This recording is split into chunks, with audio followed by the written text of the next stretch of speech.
Welcome to the third episode. आज की कहानी हमारी जादू टोने से रिलेटेड है और चलिए बिना कोई समय बर्बाद किए हुए जंप करते हैं हमारी स्टोरी के अंदर। तो आज की स्टोरी हमारी दिल्ली से ही है। दिल्ली की ये स्टोरी एक अंकल की है जिनका नाम है कमल रावत। अंकल जी प्रोफेशन से तो गवर्नमेंट एम्प्लॉय है, पर इसके अलावा भी एक और चीज़ है जिसके लिए लोग उन्हें जानते हैं। पूछ करना। पूछ करना क्या होता है? तो जिन लोगों को नहीं पता है उन लोगों को मैं बता दूं, इट्स अ वे जिसके थ्रू हम गॉड से डायरेक्ट बात कर सकते हैं। कुछ धर्मों में माना जाता है कि वो गॉड से डायरेक्ट बात कर सकते हैं through a vessel. So uncle जी जो थे वो वेजल थे।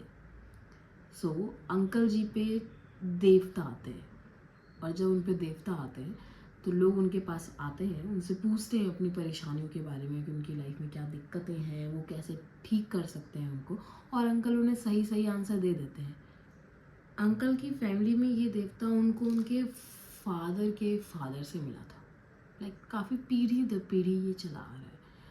जो उनके दादाजी थे उन पे ये देवता आते थे, तो उसके बाद उन्होंने उनके पिताजी को ये देवता ट्रांसफ़र करे। एज इन उनकी हर पीढ़ी में उन्हें इस देवता को संभाल के रखना होता है। तो अंकल जी के पिताजी करते थे। फिर अंकल जी के पिताजी जब चल बसे तो अंकल जी का नंबर आया, पर अंकल जी मुकर गए। अंकल जी ने कहा कि मैं इन सब चीज़ों में भरोसा नहीं करता हूँ, और अगर करता भी हूँ तो मुझे इस चीज़ के लिए कोई भी लालच नहीं है, कोई मोह नहीं है, मैं करना ही नहीं चाहता ये सब चीज़ें। मेरे पास गवर्नमेंट जॉब है, मैं खुश हूँ, मेरी छोटी सी फैमिली है। सो फॉर रेफरेंस, अंकल की एक छोटी सी फैमिली है जिसमें उनकी बीवी है, एक लड़का है, 2 लड़कियां हैं। उनका लड़का सबसे छोटा है और 2 लड़कियां बड़ी बड़ी हैं।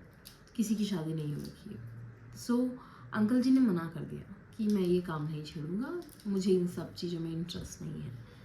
जब उन्होंने मना कर दिया और वो अपने नॉर्मल काम पे चले गए, तो कुछ ऐसा हुआ जिससे कि अंकल मजबूर हो गए पूछ करने के लिए, बैठने के लिए, जिससे कि उन्हें इस पुश्तैनी देवता को अपने अंदर आने के लिए परमिशन देनी पड़ी। तो ऐसा क्या था, क्या हुआ जो अंकल को अपने अंदर देवता आने की अनुमति देनी पड़ी?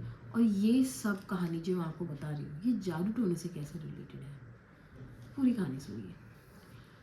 अंकल ने मना कर दिया कि वो किसी देवता को अपने अंदर नहीं आने देंगे। उन्हें पूछ करने का कोई शौक़ नहीं है, उन्हें कोई मतलब नहीं इन सब चीज़ों से, वो सेटिस्फाइड थे। एक रात को अंकल के जो छोटे बेटा है उसकी आंखों में जोर से खुजली होने लग गई। तो बहुत देर तक खुजली बंद नहीं हुई तो वो उसे डॉक्टर के पास ले गए, और डॉक्टर के पास ले गए तो डॉक्टर ने बोला कोई बड़ी बात नहीं है, कुछ नॉर्मल दर्द इन्फेक्शन होगा, कुछ होगा। डॉक्टर ने नॉर्मल सी दवाई डाल के उनके छोटे बेटे को घर वापस भेज दिया। रात को बेटा घर आया और सो गया। जब वो सुबह उठा तो उसको सीधी आँख से दिखना बंद हो चुका था। अंकल जी डॉक्टर के पास भागे कि कल आपने दवाई डाली थी और आज मेरे बेटे को सीधी आँख से दिखना बंद हो गया है।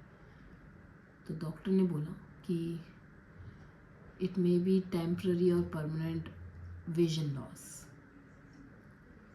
तो वो रहा पूरे दिन हॉस्पिटल में। हॉस्पिटल वालों ने, डॉक्टर्स ने उसे देखा कि ये परमानेंट लॉस है या फिर टेम्पररी लॉस है, और डॉक्टर ने बोल दिया it seems it's a permanent vision loss. आपके बेटे को सीधी आँख से फिर कभी नहीं देख पाएगा। घर वाले काफ़ी परेशान हो गए। उनकी बीवी थोड़ी सी देवता इन सब चीज़ों में ज़्यादा मानती थी। वो हमेशा से अपने पति को कहती थी कि ऐसे अपने देवताओं का, पीढ़ी से पीढ़ी चले आए देवताओं का निरादर नहीं करना चाहिए, और अगर वो चाहते हैं कि वो आपकी बॉडी में आए तो उन्हें इजाज़त दीजिए। उसके अंकल जी कभी माने नहीं वो सब चीज़ें, लेकिन अब आंटी को शक होने लगा कि कहीं उनकी इस निरादर की वजह से उनके बेटे को उसकी कीमत तो नहीं चुकानी पड़ रही है। तो वो एक जगह गई जहाँ एक और बंदी थी जो पूछ करती थी, वो काम करती थी जो अंकल को करना चाहिए। तो ऐसे बहुत सारे लोग होते हैं, एक जगह पे ही ढूंढ ढूंढ के लोगों को मिल जाते हैं। तो आंटी उन औरत के पास गई जो पूछ करती है। वहाँ पर गई वो और उसने उनसे पूछा कि मेरे बेटे का आई विजन लॉस हो गया, जो भी है, कहीं इसके ज़िम्मेदार हमारे देवता तो नहीं? और उन्होंने बोला हाँ, क्योंकि तुम्हारे पति ने अपनी बॉडी के अंदर देवता को आने नहीं दिया, तो इसलिए तुम्हारे जो बेटे का है वो विजन चला गया। वो घर आई, उन्होंने बोला अपने पति से कि आप पूछ करने के लिए बैठ जाइए, मत सोचिए आप ज़्यादा, आप अपने भगवान की उस माफ़ी मांग लीजिए उनसे, हमारे बेटे को और तकलीफ़ नहीं देना चाहते हैं। तो अंकल जी मान गए। अंकल जी ने भगवान जी से माफ़ी मांगी और उसके बाद डॉक्टर्स ने उनको रिकमेंड किया कि उनके बेटे की आई की जो रोशनी है वो कभी शायद वापस नहीं आ पाएगी राइट साइड में। तो उन्होंने एक अल्टरनेटिव ऑफ़र किया। उन्होंने कहा कि वो आई सर्जरी का ऑप्शन देते हैं दूसरी आई लगाने के लिए उनके ऊपर। तो उसके बाद उनके बेटे को बंदर की आँख लगाई उन्होंने, जिसके बाद वो देख सकता है। थोड़ा डिफरेंट दिखती है वो आँख, पर स्टिल वो देख सकता है। और इसके बाद जब अंकल पूछ करने बैठे तो उनके घर में बहुत तरक्की हुई। अंकल के घर किसी चीज़ की कमी नहीं थी। उनके घर में उनकी दोनों बेटियों के रिश्ते पक्के हो गए अच्छे अच्छे घरों में, और सब कुछ अच्छे से चलने लगा। फिर ऐसे सिचुएशन में जहाँ आप सबके लिए आप भला कर रहे हैं, आपकी इतनी तरक्की हो रही है, तो कहीं ना कहीं ऐसा मोमेंट आता है कि कोई तो ऐसा इंसान होता है जो आपसे बहुत जलता है, जो कि चाहता है कि शायद ये सारी तरक्की उसके हाथ में होती। तो अंकल के साथ भी जलने वाले ऐसे बहुत से लोग थे। इससे पहले कि हम आगे बढ़े, मैं एक और बात बताना चाहती हूँ। अंकल ने जब अपने पिताजी के ऊपर से आए हुए देवता को स्वीकार किया, उन्हें अनुमति दी कि हाँ आप मेरी बॉडी में आ जाइए, सो इसके बाद अंकल को थोड़ी बहुत और चीज़ें पता थी। उनके पिताजी और उनके पिताजी के पिताजी सिर्फ पूछ नहीं करते थे, वो एक और चीज़ करते थे, जादू टोना, पर as in a positive sense. वो किसी का बुरा नहीं करते थे, पर किसी के साथ बुरा हो रहा होता है तो उसकी हेल्प करने के लिए जाते हैं। लाइक किसी को कोई परेशान कर रही है, कोई हवा, ऊपरी हवाएं वगैरह, तो अंकल के पिताजी और उनके दादाजी वहाँ जाते थे, उन लोगों की हेल्प करते थे, उस हवा को उनके घर से भगा देते थे, उनको शांति देते थे। और उनके पिताजी ने, उनके दादाजी ने ये सब टेक्स्ट रखी हुई थी जिन्हें वो पढ़ा करते थे। जब अंकल जी पूछ करने के लिए बैठे तो उसके बाद उन्होंने ये सब टेक्स्ट भी पढ़ना स्टार्ट किया, और धीरे धीरे अंकल भी जादू टोना और इस टाइप की चीज़ों से छुटकारा पाने का तरीका जान चुके थे। अब अंकल के घर एक रात को उनके चाचा जी आए। चाचा जी अपने साथ खीर लेके आए और खीर उन्होंने उनके परिवार को दी और बोला कि आप सब खा लीजिए। तो उन सब ने खा ली, अंकल ने भी खा ली। अंकल के शरीर पे थे देवता। अंकल ने जैसे खीर खाई, अंकल को थोड़ा सा अजीब सा महसूस होने लगा। उन्होंने कहा मुझे कुछ अच्छा फील नहीं हो रहा है। उन्होंने कहा मैं जाके सोना चाहता हूँ, और वो सो गए। अंकल जी सोए और उनके चाचा जी अपनी पत्नी के साथ जो आए हुए थे वहाँ से घर से चले गए, ये बोल के कि उन्हें कहीं जाना है, और वो रातों रात अपने होम टाउन चले गए। उसके बाद अंकल जी जब सुबह उठे तो अंकल जी हिल नहीं पा रहे थे, उनकी एक उंगली तक मूव नहीं हो रही थी। काफ़ी देर तक वो आँख खोल के लेटे रहे। घर वाले आए उनके पूछने कि आप उठ क्यों नहीं रहे, वो कुछ बोल भी नहीं पा रहे थे। ऐसा लग रहा था उनके पूरे के पूरे शरीर में पैरालिसिस हो चुका है, उनका पूरा का पूरा शरीर अकड़ चुका था। और अब अंकल को समझ आने लगा था। हाँ जी, उनके साथ कुछ ऐसा हुआ था जिसका उन्हें कोई अंदाज़ा भी नहीं था, और वो सपने में भी नहीं सोच सकते थे कोई उनका करीबी ऐसा कोई काम करेगा। उनके खुद के चाचा जी ने उनको खीर में कुछ ऐसा मिला के दिया था, जादू टोना करके, जिससे कि उनकी ज़बान बंद हो जाए।